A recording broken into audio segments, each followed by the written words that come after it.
My fellow Americans, welcome to the State of the Game, presented by College Lacrosse Gameday. For today's episode, we're joined by Quint Kessenich, a four-time All American at Hopkins, and he's been covering men's college lax at the highest level since Monica Lewinsky's White House internship. Before Quint joins to discuss the Week 4 slate, we'll recap last week, starting with our 80-second shot clock. Friday the 20th, the Tar Heels ran from Hopkins in the second half, 17-9. Petromall and Duffy combined for 9 tallies. Wambach was 69% at the X. Wambach. Saturday the 21st, Navy upsets Nittany 12-11 at Navy Marine Corps Memorial Stadium. In just 4 games, this is Penn State's second loss against a mid-major program. In a matchup they've lost last 6 times in the past 5 years, Princeton takes out Maryland 13-12. Ryan Croddick denied Elijah Stobaugh in the final moments. Harvard says, "How you like them oranges?" in front of 2,000-plus fans standing in the snow. Crimson scored the last 3 to knock off top-ranked Syracuse, 13-12. If you ain't Firth, you're last. Willem and Goldstein both had 7 points in Cornell's win over Denver. Cascadin was over 70% at the X. In a top 10 game Sunday that nobody could watch, Notre Dame beats Georgetown 15-9. Hat-tricks from both Yago and Angrick. 5 Irishmen had multiple caused turnovers. Week 4, we're back. Big week. We got Quint coming on the show. Lot to be excited about. Week 5? 4. Week 4. Is it week 4? Week 4. It's week 4. Okay. It's week 4, believe it or not. But we're back. We're rolling. And the main story, I don't want to talk about it too much, but this, I woke up Sunday. You had the men's gold medal game for hockey. It was early start. Everyone knew that, going to bed Saturday night, so you wake up as early as you can. I was just so excited to wake up that morning because you had this game, and then right after it, at 12:30, you had Georgetown, Notre Dame, and it's got to be on TV, right? It's got to be on ESPN Plus. It's got to be on something. It's got to be on something. It's got to be on something. And it's not. And I'll save the rant because I think Dan Arestia did it justice, who hopefully we'll talk to later in the season about that. But just immediate reaction to that game not being streamed. I said I wasn't going to talk about it, but let's talk about it. Let's talk about it. We have to talk about it. We do. Michael, thoughts? Well, funny enough, my thought process kind of was, and you already mentioned it, Dan Arestia, wonderful rant on the whole situation. But the comparison of, I watched a lot of videos about USA beating Canada in hockey because it'll be something we remember for the rest of our lives. It was awesome.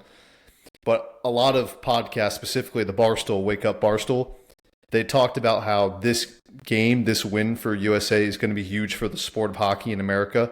It's going to bring a lot of growth. A lot of young kids idolize that type of stuff and might play hockey now, or at least the product will improve in the United States. And it kind of made me think the game right after that, right, is a game that's supposed to be, it's a standalone, nationally televised game, top 15 matchup. Everyone in the lacrosse world is going to watch it. If it was on a good stream, maybe more fans are going to watch it. And that's what's holding lacrosse back, is we can't even get a fucking stream in a Notre Dame facility for Georgetown, Notre Dame. It doesn't make any sense. And it can't be helping the sport. What are we doing here?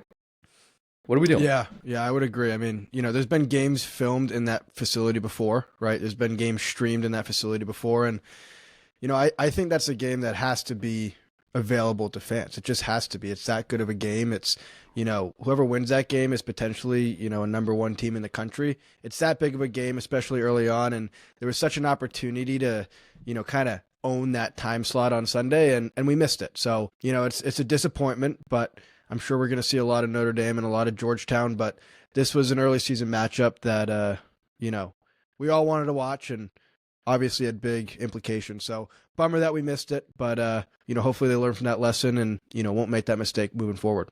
I also think it would have built really well off of the Maryland Cuse game.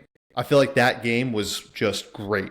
Everyone was talking about it, the spotlight, all the fans, everything. And I feel like, 2 weeks later, a week later, we have this big game at a neutral site. Everyone's going to be watching on Sunday, and then falls on his face. So. Right. It really is a marquee matchup. And the fact that I got moved indoors late probably didn't help the fact, but you just got to find a way. Figure it out. Even if the camera angle isn't great, it's something, and people are going to tune in. So, what can you do? What can you do? It's the world we live in.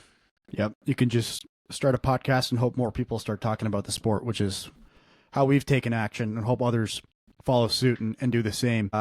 We talked about the Olympics for a second there. I couldn't help but think about the eventual U.S. lacrosse team competing against Canada in the Olympics in 2028. And I'm beginning to become, there's a whole, it's sixes, it's not real lacrosse, it's not box, what is it? Some hybrid, it doesn't exist yet. I overcame that a little bit this week, I'm not going to lie, and just watching the U.S. compete in the Olympics. And it got me excited for what could be. And my biggest question is, if you were I'm not a big hockey fan. You guys know that. I'll be the first to say, not a big hockey fan. Live in Boston. I'll watch the Bruins once they're in the playoffs. Maybe I'll go to a game here and there, but I'm not going to watch every night. My question is the casual sports fan who is, somewhat involved with the Olympics, whatever, they find out that the U.S. is playing against Canada for gold in lacrosse in the 2028 Olympics. Okay, this game's coming up. It's on Saturday. It's at 5:00.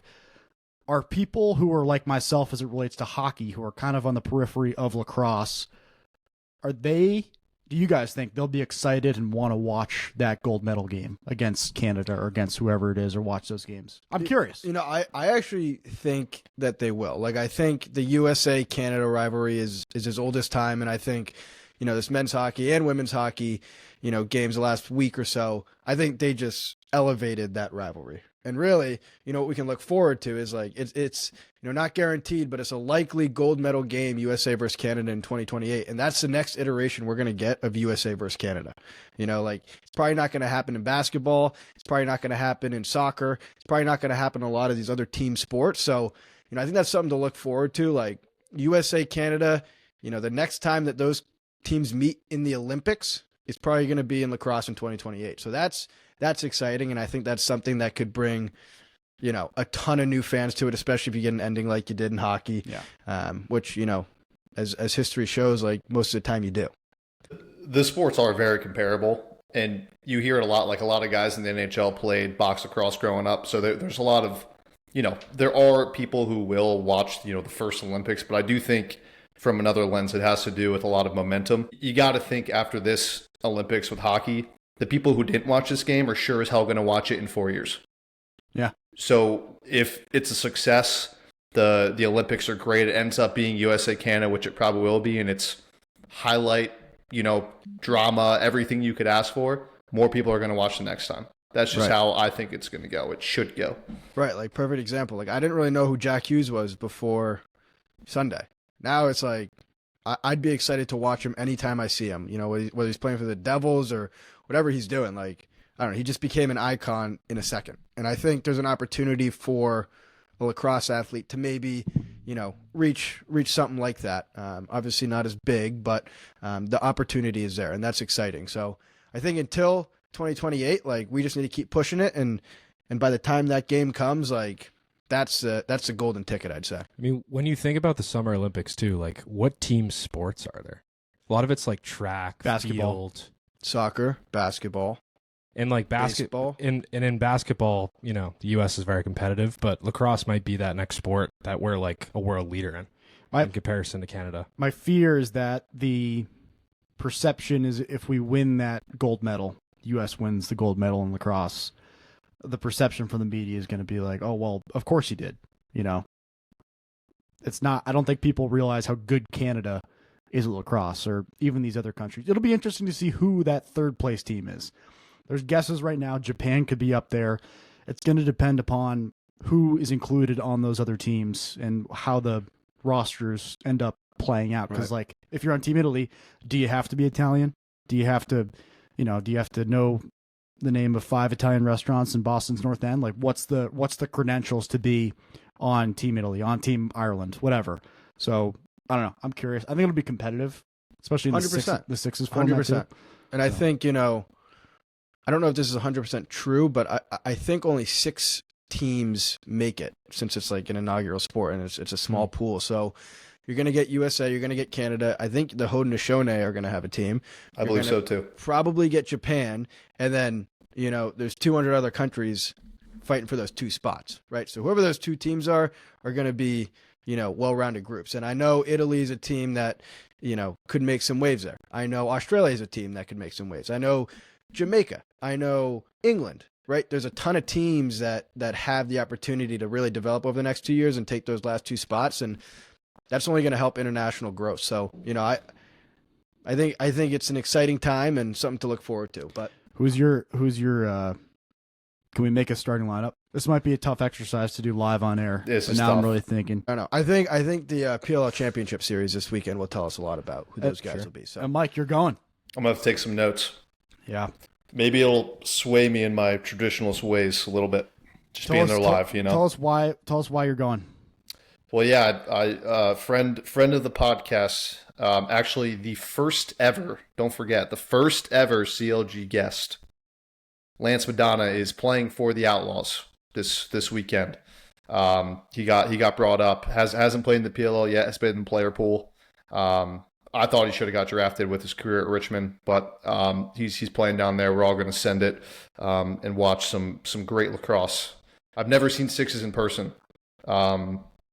nor have I seen the PLL in person. So it's going to be. I'm really excited to hear your experience on like the atmosphere there, because on TV it looks great, and I know it's like in the St. James, and on TV, right, it looks like a field, and then there's some stands, but it doesn't look like that huge of a facility. So I'm excited to see what the what the entrance looks like, and if there's a lobby and the concessions and all that, because you don't see any of that on TV. It's a great broadcast, and honestly, it's a great event. Like this weekend there's going to be tons of college lacrosse games on, but this is also like a really nice thing to watch throughout the next week. So Mike, I'm excited for you, and I'm excited to hear about it's a nice nightcap. There's no late lacrosse games, so you can watch in this slate, which we could talk about later. The slate this weekend's insane, and then you finish watching lacrosse all day, and then you have games Friday night and Saturday night, and then you have the NLL on Sunday. There you go. It's a beautiful thing.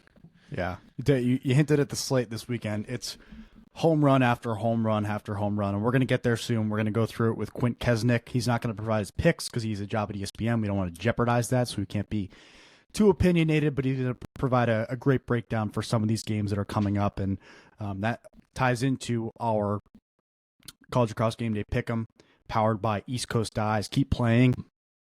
Click the link that we have to go sign up and play. We'll talk about it more later, but I am 4th on the national leaderboard of 1,000 plus users right now. 1,600 plus users. 1,600 plus users. We're close to 2,000. Okay.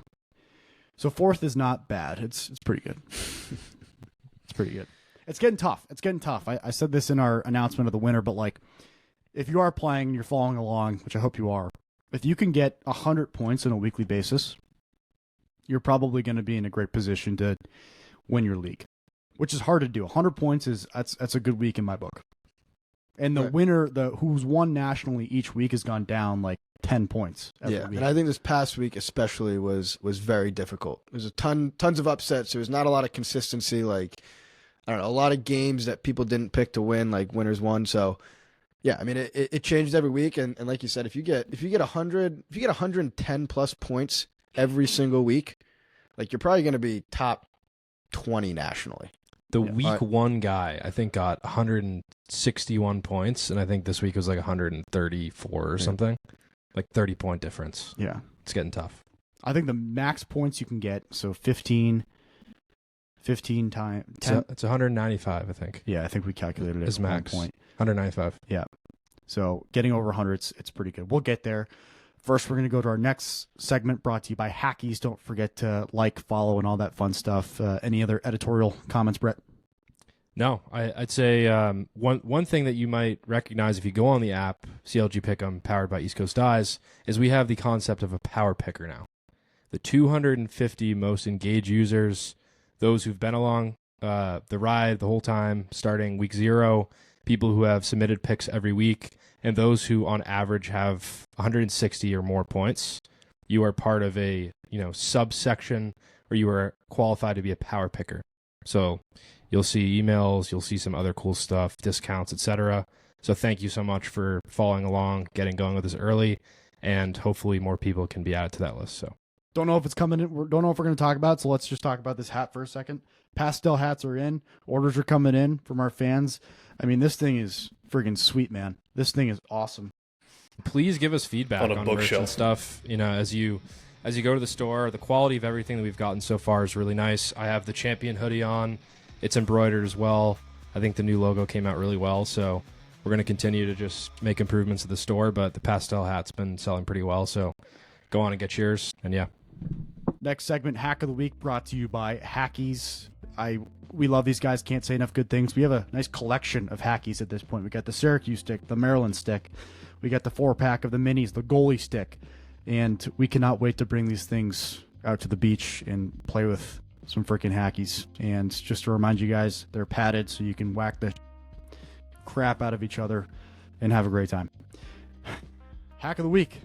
Week 3 Hack of the Week. Mike, who is it? This is a big milestone and someone who's well deserving of the title of a hack. Absolutely. I think that's actually, I didn't even think of that. Hack says it all. But Richard Checo, congratulations. We don't usually go this route. We never pick anybody who's on a losing squad because we do not celebrate mediocrity on this podcast. And stats do not matter when you lose. Everyone knows that who's ever played on a team. But we had to make an exception this week because an NCAA record was broken. If you follow any account, you've probably seen it, but Richard Checo, 162 career cost turnovers is insane.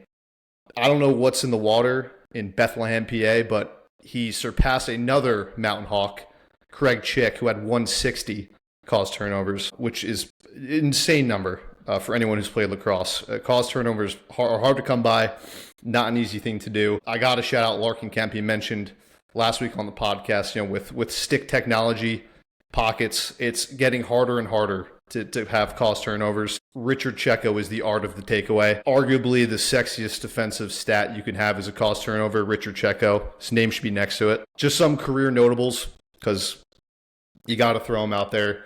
2025, honorable mention All-American. 2024, second team All-American. First team All-Patriot. First team All-Tournament team. And then his rookie year, the prior year, he was also first team All-Patriot League.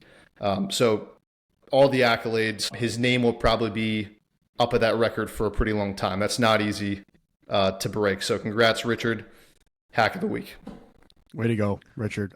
I'd go as far to say, Sure. Congrats. It's been a long time coming. Former nail gun of the week. This is long overdue. And if anybody embodies a hack, it's Richard Checo. So congratulations. He's a nail gun. Sure is. He's a nail gun. Congrats, Richard. Thank you, Michael. Now we're going to get to our interview with Quint Kessenich and then our Week 4 slate. Quint, how's it going, man? Hi, guys. How's it going? Good. What's going on? Good. You home right now? Yes, I am. Awesome. Where's home for you? Outside of Baltimore, on the west side of town here. Oh, beautiful. Nice. Reisterstown, Maryland. Thanks so much for joining us. Yeah, I'm excited to be here. You guys do a great job, and anytime we can talk lacrosse with educated and people who are analytical and have opinions, I love it.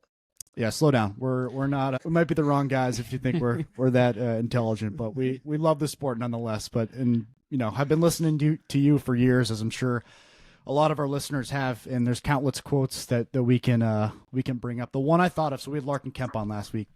And I thought about, there was a quote, I believe it was you. You said that, you might have been quoting Coach Tiffany, but you said he plays like the valet just scratched his Mercedes. Do you remember saying that? I do not. Okay. Well, I don't want to pull. There's my short-term memory is limited from Saturday to Saturday, and after that it gets wiped from the hard drive.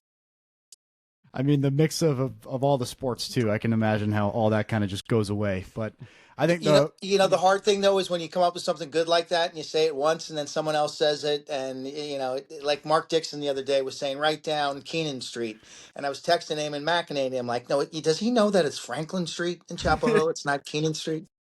I'm like, he stole your line and he screwed it up. I'm like, there's got to be a fine for that. He was using that quite a bit. That is in lacrosse lore, Lax Rat lore, the write down whatever street is at the top of the list for sure. But are you still mixed with a lot of sports right now? Or are you dialed in I am on this time of year, especially. It's really a fun time of year. I was at Oklahoma State on Sunday to do their Iowa dual meet match there. They had 13,000 people. We televised it live on ESPN. It was, I'm telling you, it was one of the coolest sporting events I've ever been to. The place was nuts. High quality wrestling, obviously, and just the passion from the fans. It was amazing. I get chills just thinking about the presentation with the DJ and the music and the lights and confetti and dancing girls and mascots with guns, shotguns, and it was just overwhelming. It's such a cool experience. So I'll cover the championships in 3 weeks in Cleveland.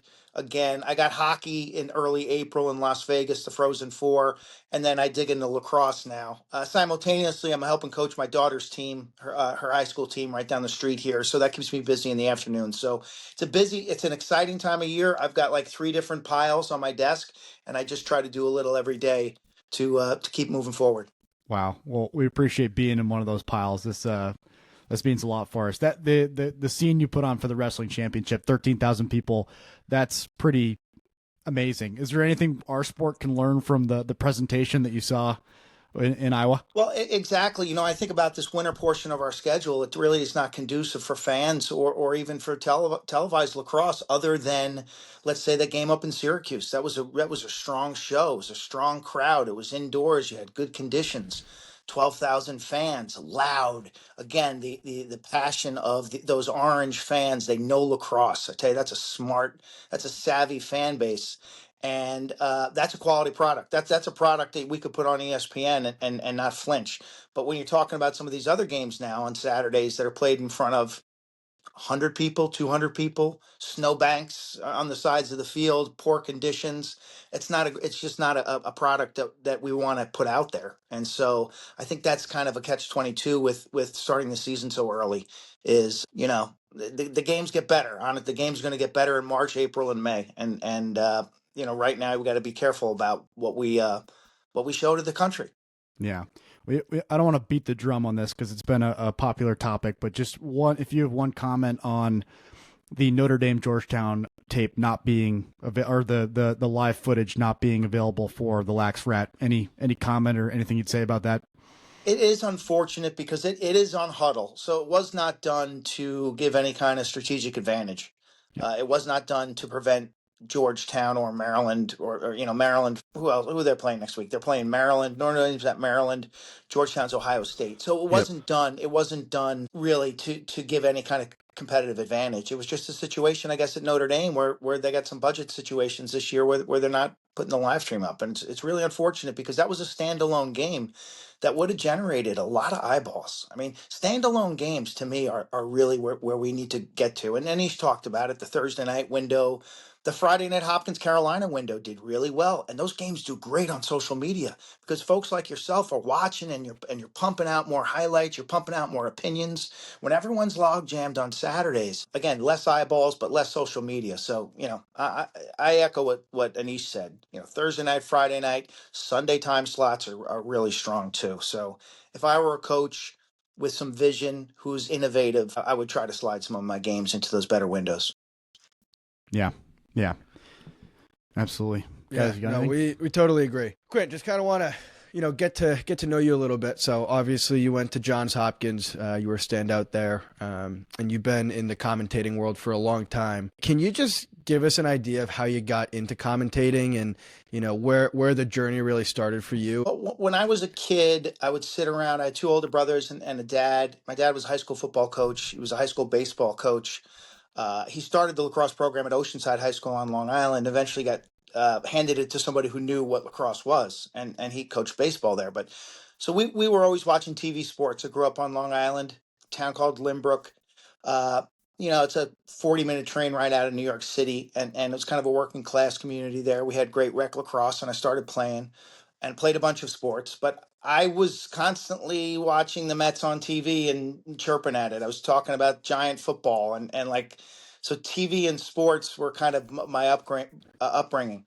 As a goalie, I talked a lot, and so it was kind of a natural fit for me to segue when I graduated Hopkins and they asked me to do the radio the next year. I don't even know how they got my name or why they asked me, but next thing you know, the following year for my graduation, I'm up there doing radio. And I had a real job for, a dozen years out of college, and it was really a struggle. I wanted to get into TV and media. There were very limited opportunities at the time. I had friends who were getting married and building big houses and having kids, and I was, behind, but I had this dream. I'm like, if lacrosse takes off, this could really work. And eventually lacrosse did take off. It took about, as I said, about a dozen years. And then with lacrosse, and my association with ESPN or college sports television, there were other opportunities to do other sports. TV is the type of industry that when you're in it, it's not a resume based industry. You don't say to somebody, here's my resume. You got to go work on shows, and then you meet directors, you meet producers, you meet executive producers, and they gave me chances to do other sports. Having known football, like I was charting plays when I was in sixth grade, my dad's Yeah. plays, and watching film with him in the basement when I was a kid. So I know football. I know wrestling. I was a wrestler before I was a lacrosse player. And that was really going to be my path until about my sophomore year. So when it all comes together, I feel pretty comfortable, in those worlds, because I can kind of speak the language enough. Right. I hope they knew, just the people who weren't a part of the lacrosse world who you ended up working with knew how good you were at lacrosse. They knew you were a 4-time All American and played in some of the best matchups of all time. And we were talking a little bit earlier about some of those games, and one specifically was that national championship against Syracuse. Remind me of the year. 1987, I believe. 89. Yeah, no, we won it in 89. 87. We lost in 89. We lost that game. And I have very few regrets about that game. I have very few regrets about lacrosse in general when I look back at my playing career. My biggest regret, honestly, was losing in the state tournament as a high school wrestler, a match that I had won.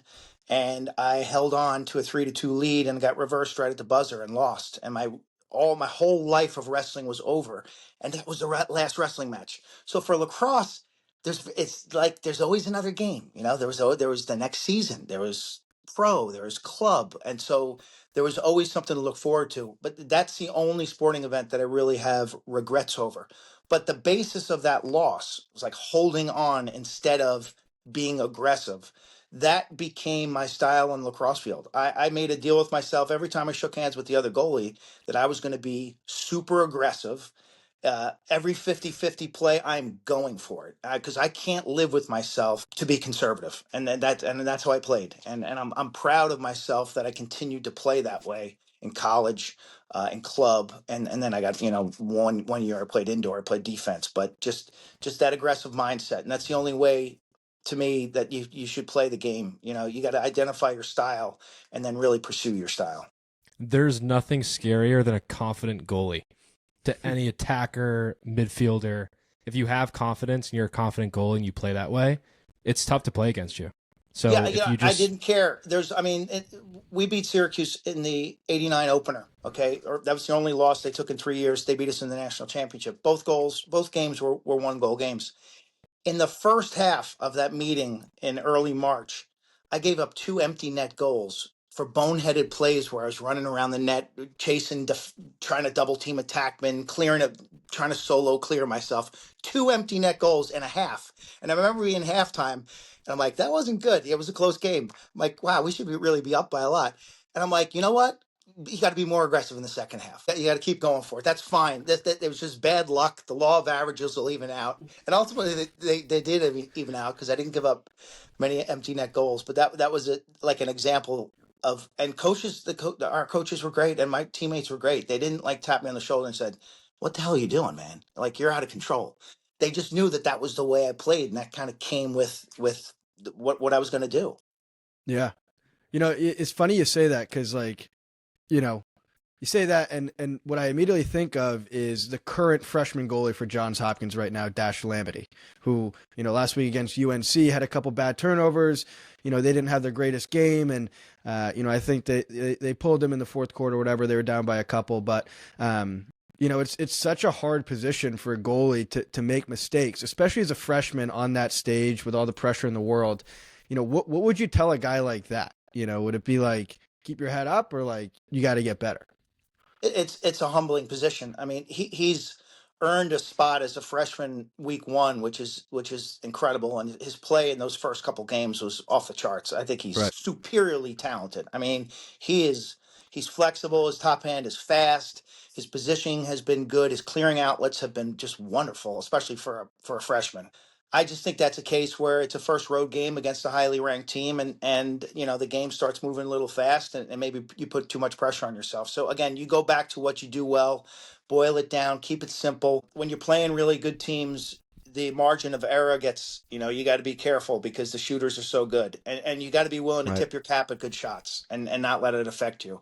You got to, make smart outlets. If in doubt, be really conservative and just throw it to your best midi, throw it to your best defender. Like, don't try to win the game with aggressive outlets, especially on the road. And he'll learn from that. He'll learn Yep. from that. It's a humble. It is a humbling position. Believe it.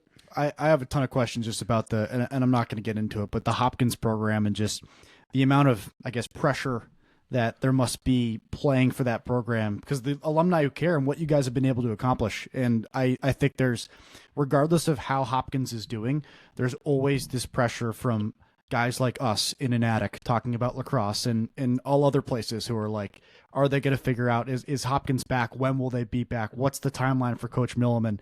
And it's got to be unlike any other program, just given how many guys like yourself, how many legends are involved and care so much. So I don't know. We don't have to get into Hopkins and their trajectory if you don't want to. I think the danger there, like, I never got into the comparison game. When I went to Johns Hopkins, I was a year or two removed from Larry Quinn, who's in the Hall of Fame. He's one of the greatest goalies ever to play. I think he made Team USA 3 times. He's a very different goalie than I am.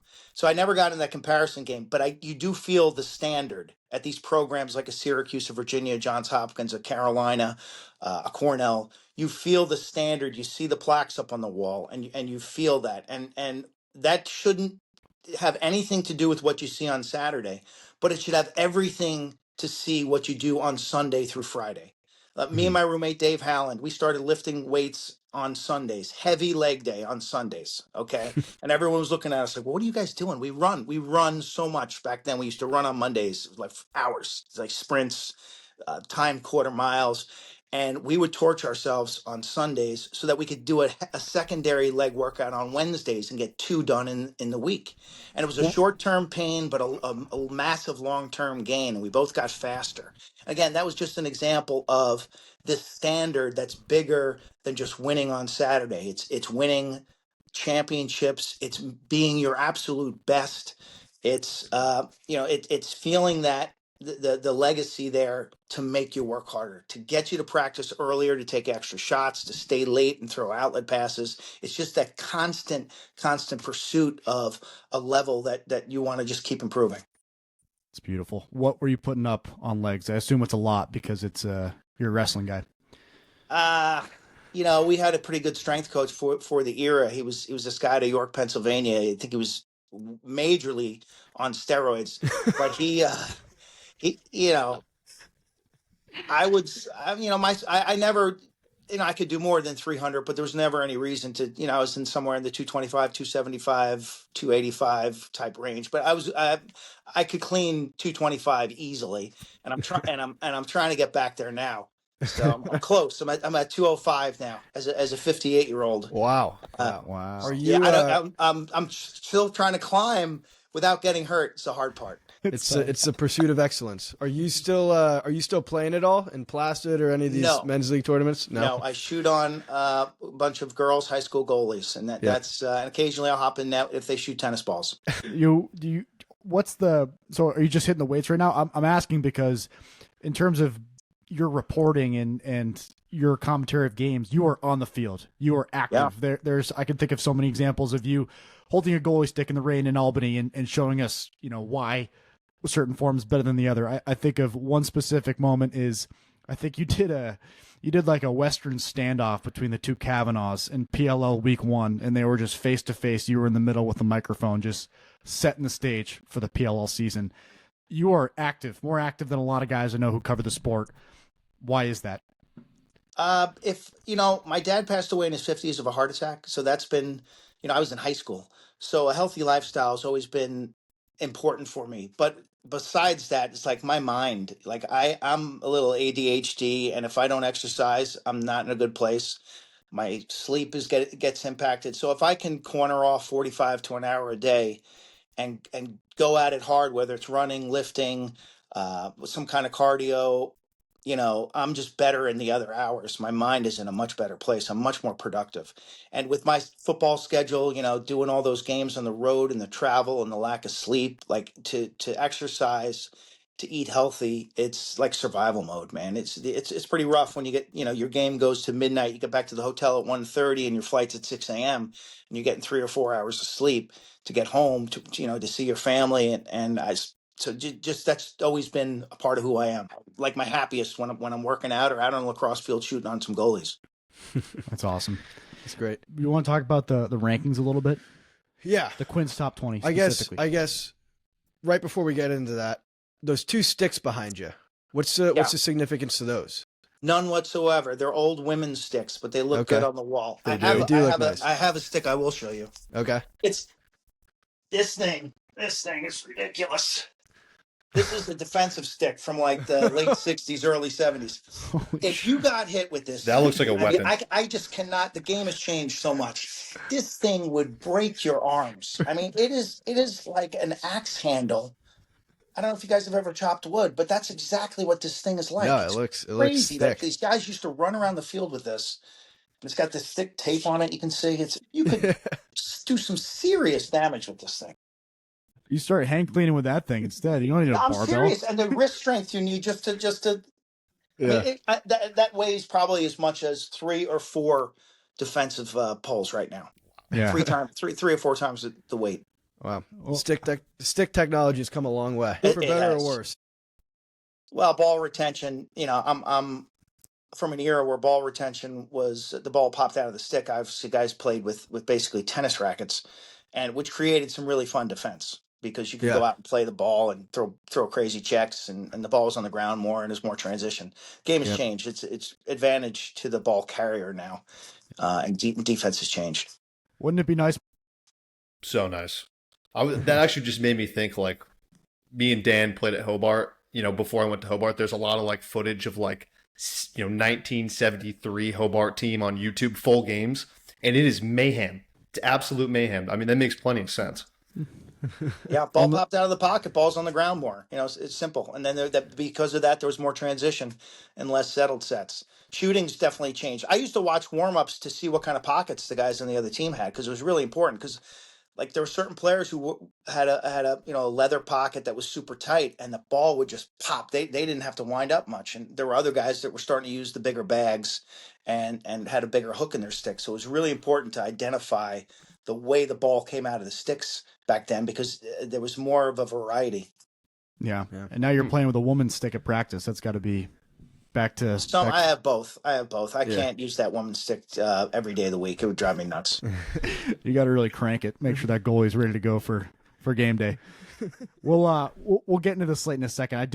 We have been looking at your top 20. You do have Harvard at number 1. Crazy shakeup in terms of just there are more teams than ever who are getting first place votes for that number 1 spot in the top 20. It's kind of a 2-parter question. Is Harvard, you put them at 1, so I think your answer is yes, but do you really believe they are right now the best team in the country? My second question is, does this matter? Does the top 20 matter? Should we be talking about it? I think it's fascinating that there's so many teams in consideration because it's never been like this. It's usually 1 or 2, maybe 3. We got 6 or 7. You could even make a case that Army, who's undefeated at 11 or 12 or whatever they are, you could give them a first place vote and feel confident about it. So that's unusual. And things will sort themselves out. Now, obviously we got some head-to-head matchups and teams will start absorbing some losses, but that's unusual. And I think it's pretty cool. Like teams like Richmond and, Harvard be considered as number 1 teams in the country. If I told you that 15 years ago, you would have said I was nuts. Yeah. So that's cool. Debate is good because it drives attention. I struggled this week with that. Because Harvard beat Syracuse, who beat Maryland. That's kind of I thought that's the biggest chip. You could argue. I just don't see Carolina with that same kind of resume right now. Notre Dame, I think, if they win against Maryland, I'll probably give them the first place vote next week because they apparently looked great against Georgetown. Duke's undefeated, but their schedule's been blah. So Ohio State, same thing. They're undefeated. I could never give them a first place vote. I considered putting Richmond up top, but I thought Harvard's resume was better. Mm-hmm. Mm-hmm. Inside the mind of someone placing the top 20 teams. Also, that article I do for Inside Lacrosse, I will tell you, that's like having a social studies history paper due every Monday morning for first period. It hangs over me all weekend long. It is every year. I'm like, oh, I can't wait to do it. And then you get a couple of weeks in, you're like, wow, this is rough. I got it. But it forces me to do the work. And it forces me to know more than just the top 2 or 3 teams. And so it's really healthy for me to learn about different programs and to actually watch some tape and look at stats, look at team stats, and it's just beneficial. Right. If you want to do something a little more low lift, I think we're going to have a newsletter running pretty soon. So not as much sweat off your back. And I was joking with my mom and my sister about it. I was like, I don't use AI. And my mom goes, yeah, there's a typo in the first paragraph. Obviously you don't. Love it. That's awesome. Well, let's get into the slate. So we're going to go through 10 games right now. Quint, you got 4 of them. I'll cue you guys up. So we have this game. We've essentially gamified lacrosse this season by creating CLG Pick'em, powered by East Coast Eyes. Brett, you want to talk about it for a second? Yeah. So earlier in the year, we were kind of coming to the table saying, what value can we bring the game and fans who watch religiously? They're paying attention to what's happening on a week-to-week basis. So we thought doing a Pick'em would be a really fun idea. People manage it on spreadsheets and do other things, Quint. So we decided we're going to create an app for people to log in, create usernames, compete week to week. And so we talked with the team at East Coast Eyes, Greg, the founder. He was really excited about the idea. So we essentially have, a Pick'em. There's 1,600 people using it right now. And the winner would get something from Greg on a weekly basis. He'd help to blast it through social media. So we've designed it to have guest pickers on who know ball, whether they're coaches, broadcasters, whoever, who would join us. And so we've, had you on today to help us do that.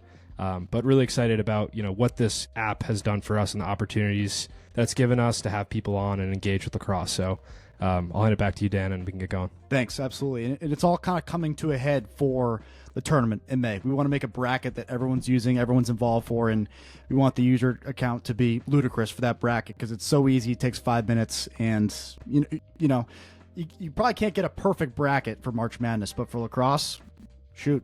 I bet you've had it. I don't think I've ever had a perfect bracket, but you can come close. Usually there's 1 or 2 games along the way that just trip you up.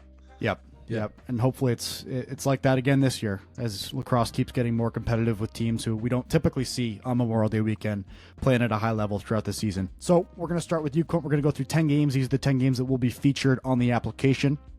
Quint is not picking. Is that right, Quint? You're not picking the winner? I'll tell you who to pick. Okay. I like that. Excellent answer. A+. He's been here before. You got a I'll just say, last week there were 2 games that just jumped out at me. Like North Carolina Hopkins, I didn't think would be close. And then once they moved that Notre Dame Georgetown game indoors, like these teams are killers indoors. Ohio State, Notre Dame, and Penn State historically, I think Penn State might have lost there this year. But if you look at the overall numbers in those games, when they move those games indoors, high scoring, and generally the home team. I don't think Ohio State's ever lost a home game, and I don't think Notre Dame's ever lost an indoor game. Yeah, I wish that's deep next level stats that we need and better like we need. So we're gonna start with you, Quint. This game's at Friday at 4:00. We got Syracuse at Princeton. Cuse is a 1.5 goal favorite in this game. Well, I think when you're a fan and trying to analyze this game, understand that this is a doubleheader weekend, so it's a Friday Sunday scenario. Teams go into it probably with a little less scouting reports. You don't want to overdo it because you got to turn around and play a game Sunday. It's a simulation of your ACC championship weekend, your conference championship weekend, and Memorial Day weekend. I think Syracuse coming off a loss in their first road game of the year, which was a little bit predictable outdoor game. I think you'd expect the Orange to bounce back and play really well. Love it. I think he told us without telling us. So that's a great first call. The second game of this doubleheader on Friday, we have UNC is going to be at Penn. This one's at Friday at 5:00. The Tar Heels are a 3.5 goal favorite. Mike, this goes to you. I believe that UNC is going to win this game. I do not think they're going to win by more than 3.5 goals, though. UNC is definitely the better team, especially on paper. I don't think that Penn's ready to beat an ACC team yet under Coach Ray. Plus, UNC just smacked around Hopkins, as Quint mentioned. But Penn is on a 2-game win streak. And my theory as to why it's going to be within 3.5 goals is because the number 1 team in the land has lost 2 weeks in a row. I don't think UNC is going to lose, but I think it's going to be tighter than a lot of people think. And obviously, UNC in the Inside Lacrosse poll is number 1. So that's where I'm sticking. And Quint's got him at 5. I agree with Quint more than the national media poll. I'm not convinced on UNC. I think I agree. You probably agree, and Mike does as well. Next game, Hayden, we're going to you. Richmond at Cornell. This one's at Saturday at noon. Yeah, this is an awesome game. Number 3 versus number 4. I think just what's crazy to me is, like, for both these teams, this is their second to last out of conference, really, before they get into conference play. Cornell goes down to Penn State next week, and Richmond's got Georgetown, and then, respectively, they're in A-10 in Ivy League play. I was very impressed with Cornell against Denver. I was pretty high on Denver going into the year and through the first couple games, but they handled them pretty easily. And then watching them against Hobart tonight, pretty convincing win. I like Cornell a lot, but Richmond is a team we've been talking about all year. They are legit. Quint, you made a point they could be the number 1 team in the country. I think they're that good. Unfortunately, I think playing at Cornell is just a very difficult place to play, especially for a Southern team coming up to Ithaca. We talked to CJ Kirst about it last year. Like it is a true home field advantage. It's not the first one that comes to mind, but I like Cornell winning this game. I just like the way they've been playing. I think they're solid all the way through, and I think this is a big test for Richmond. Obviously the last time they played was in the quarterfinals last year. Cornell beat them by a goal, but I don't know. This is a real tough game. I like Cornell, but I think it's going to be, a barn burner. Could be an OT game. How much do you think they win by? 1, 2, 3? 1. 1. The spreads this week are like all 1.5. Like it is a true. They should be. Yeah, it is a true pick'em week. I mean, I kind of glossed over Princeton. Princeton will score on Syracuse. Going back to that match, Princeton's going to score. Their offense is ridiculous, and the Ivy League had the big week last week. Let's see if they can follow it up. Cornell's offense looks different. It looks shifty and fast. They got some new faces. Willem Firth is kind of the main catalyst with Ryan Goldstein. Jack Cascadden's back at the faceoff. They kind of had the Denver game early. They let Denver take the lead, and then they rallied late, which I like to see. They're going home. Richmond's going to get on a plane or a bus. That's going to be pretty chilly up there in Ithaca. Again, I don't have a strong opinion. It was a 1-goal game in the playoffs last year. It'll probably be that again. Gosh, now I'm thinking about that game. This is a fun matchup. Richmond-Cornell. They played regular season the last couple of years. This is going to be a fun one. We're going back to you, Quint, for this one. Ohio State at Georgetown. The Hoyas are a 1.5-goal favorite, and like you would guess, Saturday at noon. Georgetown didn't play well last week. Ohio State's been rolling lesser competition. Garrett Haas, Alex Marinier, they're back. Liam White's been looking good. But at their core, they're a defensive team. Cullen Brown has made up for Bobby Van Buren's absence. They've been good facing off. They're outstanding in the net, obviously, with Caleb Fyack. So they'll go to the Swamp in D.C., and Georgetown with the Connor brothers did not play well at all indoors at Notre Dame. So I would expect probably a lower scoring game here. Then I'd be inclined to think that this game would be lower than the total. I can just see both teams are defensive-based, defensive-minded coaches, 2 outstanding goaltenders. I think this is going to be a little bit of a rock fight. Love it. Is Georgetown known as a swamp because of DC? I nicknamed it the Swamp, yeah, and they made sweatshirts. I got a Swamp Dog. Nice. I call them the Swamp Dogs. Okay, let's go. It's a new one. Because Drain the Swamp. A shirt. I got it from Drain the Swamp, and they played Cooper Field, blah. Yeah. My God, they playing the Swamp. we need more nicknames for players. We need more nicknames for stadiums. Yeah, love it. We need more trophy games. We need more flavor.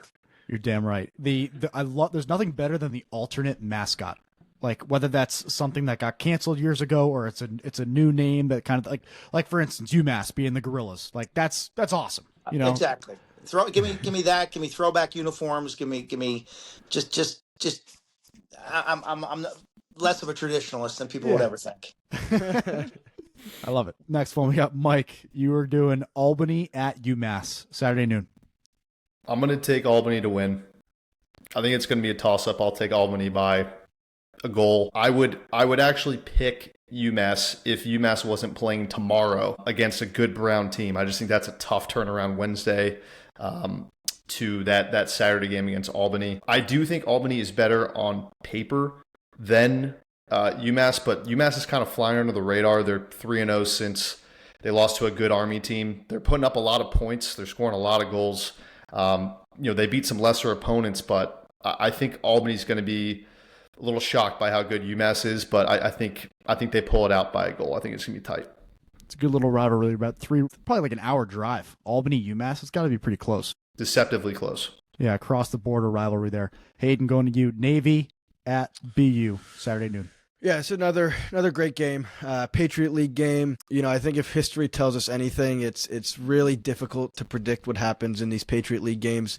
I think especially early on, but really throughout the season. I do like how Navy's been playing. That win against Penn State kind of told us a lot. They had an early season loss to Towson, which as the weeks have gone on, it's not looking as great of a loss as it was 2 weeks ago. But I like this Navy team. I think Mac Haley is a real deal. I really like Jack Ponzio, too. He's a sophomore midi. He played a lot last year. He's a guy that I think just embodies Navy. I also think Joe Amplo's like a super underrated tactical coach. Right. A lot of guys look at him like, he's the head coach of Navy. He's a motivator, which he is, but I think he's a really good game planner and he doesn't get enough credit for that. BU, on the other hand, super talented. We were at their game against Dartmouth a week ago. They're talented, man. Shanahan is the real deal. He's as good as anybody in the Patriot League. I think it's going to be a rock fight, but I like the way Navy's playing. 3-1. I think they're going to keep the momentum going, and they're kind of an underdog in the Patriot League this year, I think. So I like where Navy is. I like them winning this game by. One thing to add, like when teams have a big win at home, like Navy handling success this week is going to be a challenge for them, and now taking it on the road. I think in college sports, home and road are bigger factors than in the pros, obviously, and then the reaction. Because they're not pros, they're just 18 to 22-year-olds. Their reactions to great successes or great failures. Like Georgetown, tough road loss at Notre Dame. I think they come home and play better. I can guarantee you that Georgetown will play better. Navy, I'm not so sure. Great home win. Mm-hmm. Now they go on the road up to Boston. I worry about teams, those type of moves. You've got to be a really mature team. And if a team can then go on the road and win that game like Navy, then it says to me, wow, they're legit. This is a team you got to look out for in the Patriot League. So I think dealing with those yings and those yangs, those ups and the downs is something that fans need to keep in mind. Yeah, it's been such a Navy story. That's just been Navy the last few years. Yes. They'll beat a team like Penn They beat Johns State. Hopkins a couple times, and then they'll bounce back and lose to Colgate or lose to Lafayette or whoever.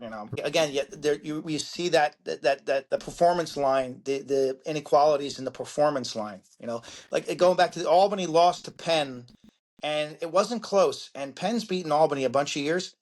I just think Albany's going to be ready to play against UMass, coming off that Penn loss about a week and a half ago. I just think teams learn from playing against good competition, especially, and they benefit from it. I'd rather see a team lose to a really good team than somebody like Ohio State or Duke just beating these tomato cans, and you don't really improve until you play a worthy adversary.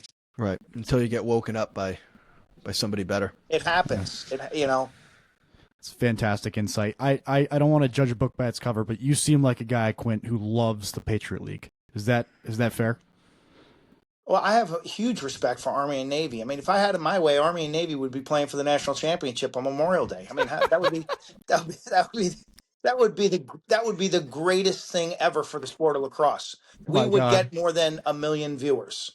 Navy made the 2004 championship, and it's still memorable. I mean, Navy run out of the locker room in Baltimore in front of 50,000 to play Syracuse on a rainy day. That was our highest-rated television of a final ever.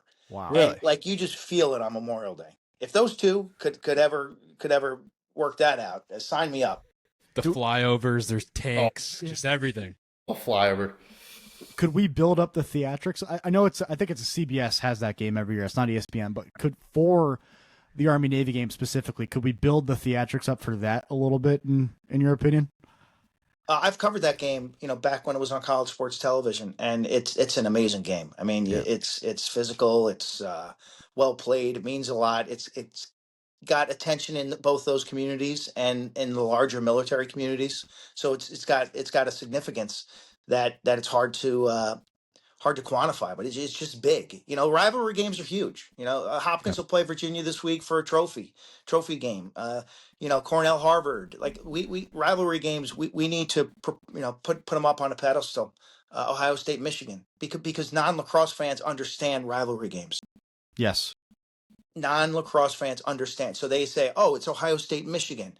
We don't like Michigan. Let's go to this lacrosse game. Or it's Yes. Army, Navy. I don't care if it's wrestling, lacrosse, field hockey. It's Army, Navy. It's significant, both for the athletes and the communities. And that's how lacrosse can grow, by tapping into our rivalry games.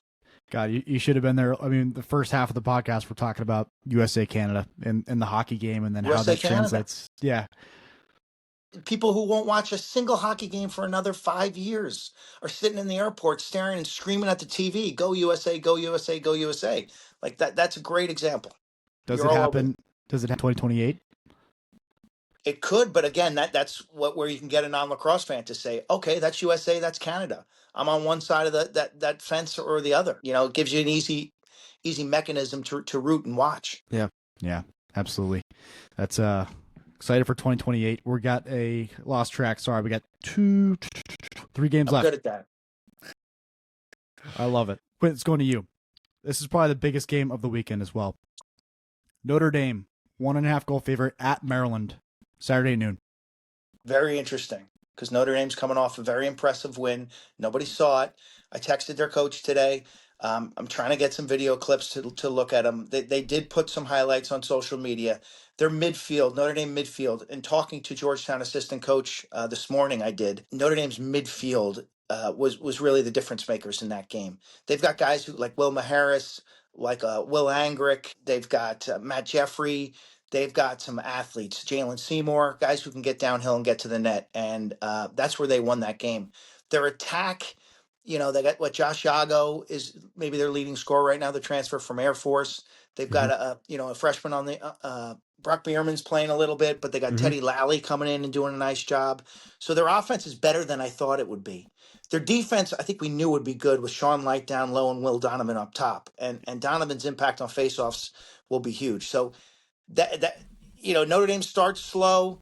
They caught a break with Georgetown indoors, and now they got to go to Maryland, and they're facing a Terp team that's lost 2 straight. So that's I can't give you, like, I wouldn't give you $20 and tell you to go either way on that one. I'm really going to sit back and just enjoy that game. That's a tough game to pick, because Maryland doesn't lose 2 games in a row very often.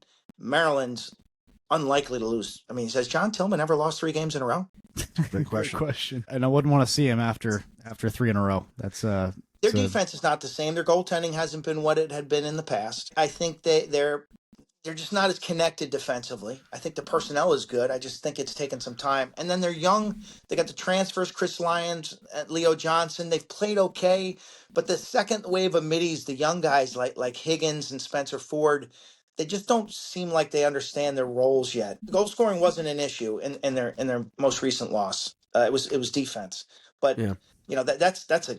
I think I have high respect for both these programs. These to me are 2 programs who could easily play in Charlottesville in championship weekend. Yeah. It's interesting with Maryland. Like, when I watch them, it's like Stoba is their only like true midi, right? Like Chris Lyons, Leo Johnson, they're attackmen playing at the midfield position. And Maryland has a lot of guys like that. Spencer Ford, I think, is another attackman who's playing a lot of midi. And that's it doesn't always translate as well as you hope it does in the offseason when you're bringing these guys in. So I agree with you. Like, I think, defensively and offensively a little bit, they're a little disconnected and they haven't found their true, tempo yet. But, as we've learned, you can't doubt Maryland.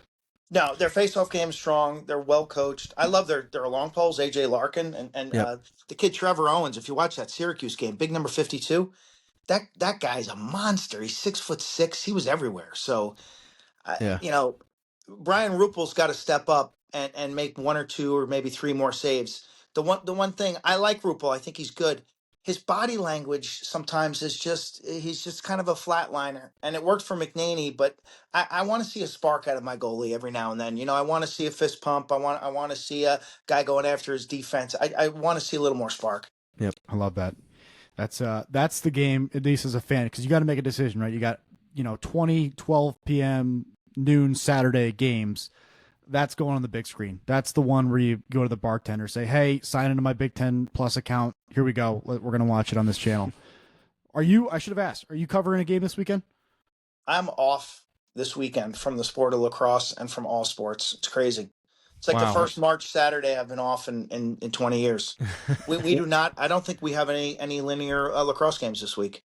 Wow. Right. What are you going to do? I'm gonna sit on my phone and watch all these games on the ESPN app. Love it. Hell yeah. Great plug. I'll go multi-screen and picture in picture, and I'll go downstairs and get them up on the big screen. Love it. Come over There to you fly go. to Boston if you want. We'll have 4 TVs up in our living room, and we'd love to have a beer with I you. love the variety of announcers, though. I truly do. The Brown announcers, I love. The Penn announcers are quirky. Like, always listen, and I try to steal their best material. Is there any announcer, in the landscape right now that you could see kind of becoming, the next voice of the sport in 20 or 30 or 40 years, whenever that is?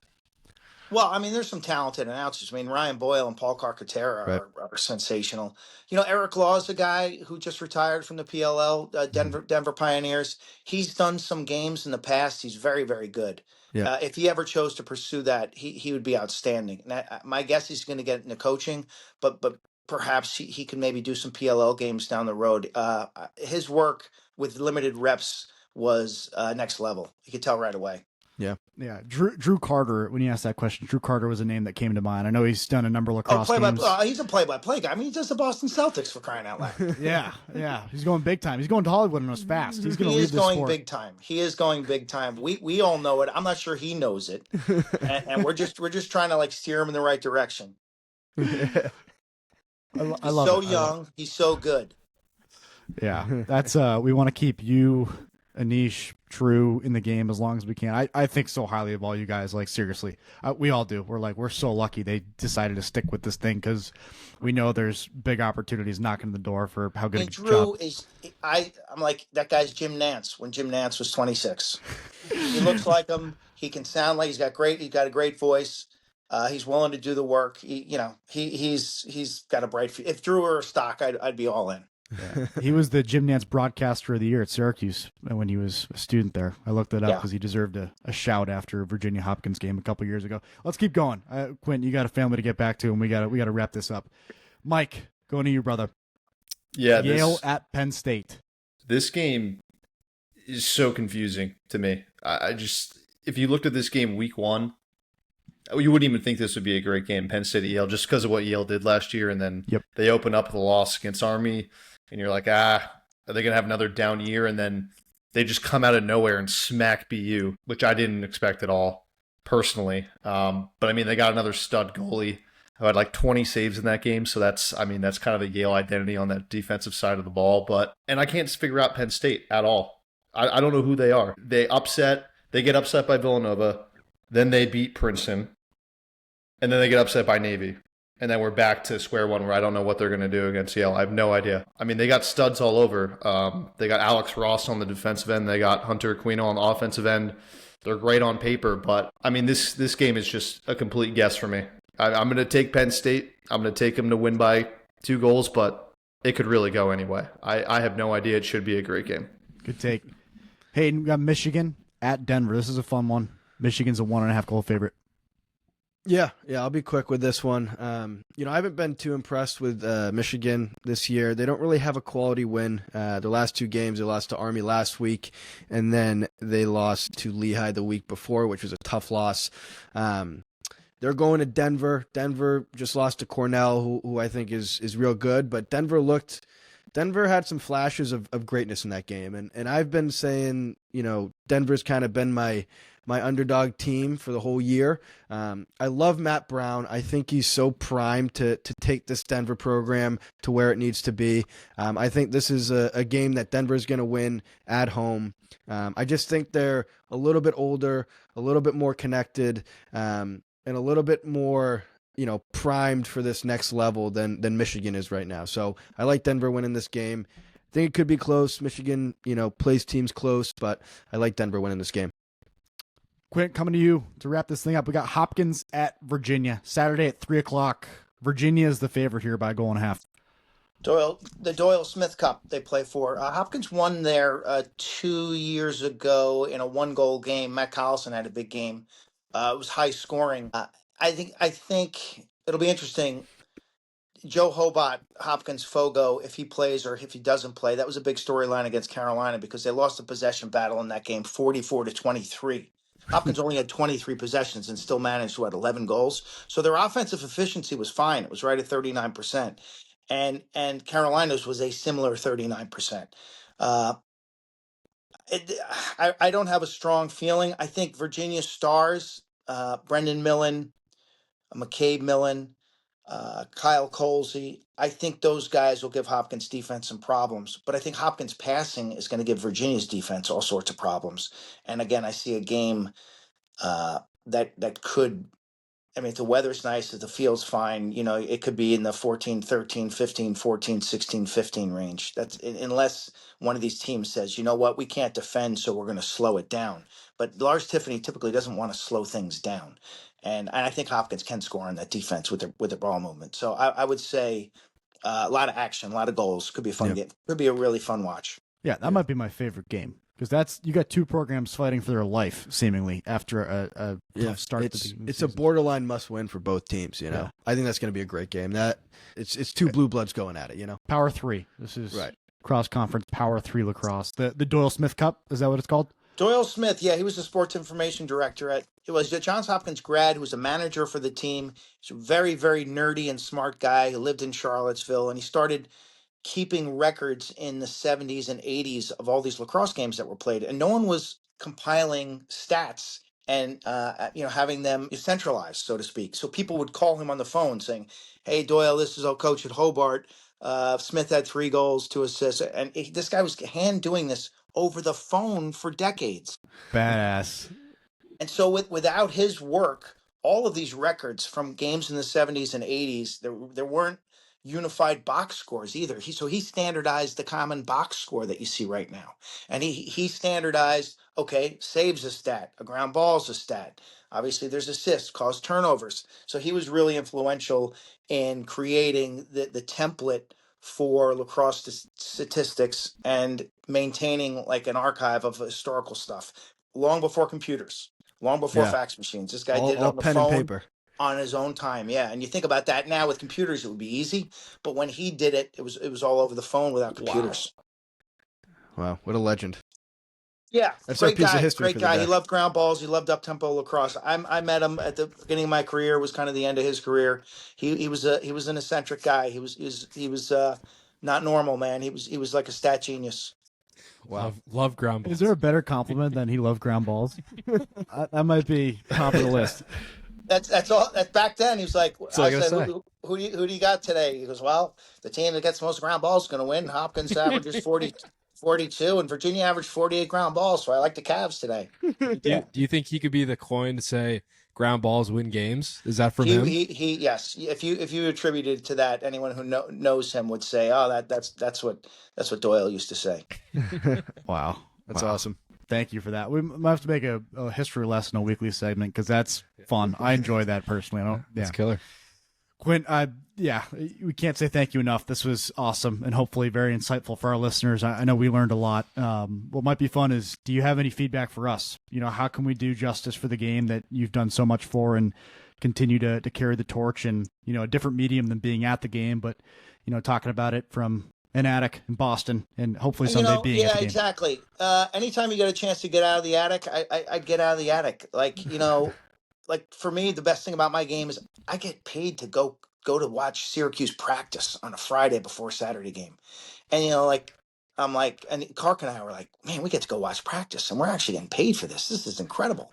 And so to interact with the players, to interact with the coaches, to see their facilities, to talk to ball boys and managers and ops people and equipment managers, and then to see Maryland practice the morning of let's say a Saturday game, or it was a Friday game, but just those moments with the athletes, to talk to an Eric Spanos, I think those are the special things. You guys have got it covered. You're watching the games, you're doing the research, you're doing the work. Anytime you can get out there or Zoom with these guys, these athletes, because I think we got exceptional student athletes playing lacrosse. They're funny, they're smart, they're really good at what they do, they're hungry, they're hardworking. They're not like knuckleheads of my generation. Like these guys are actually like, they're legit college athletes. So that's all I would recommend. I love it. There's good people in this game, and they have good stories too. So the more we can get out and pull those stories out, the better we're going to be. There's a lot of nail guns. Yeah, a lot of nail guns. You heard that term, Quint? Nail gun? No.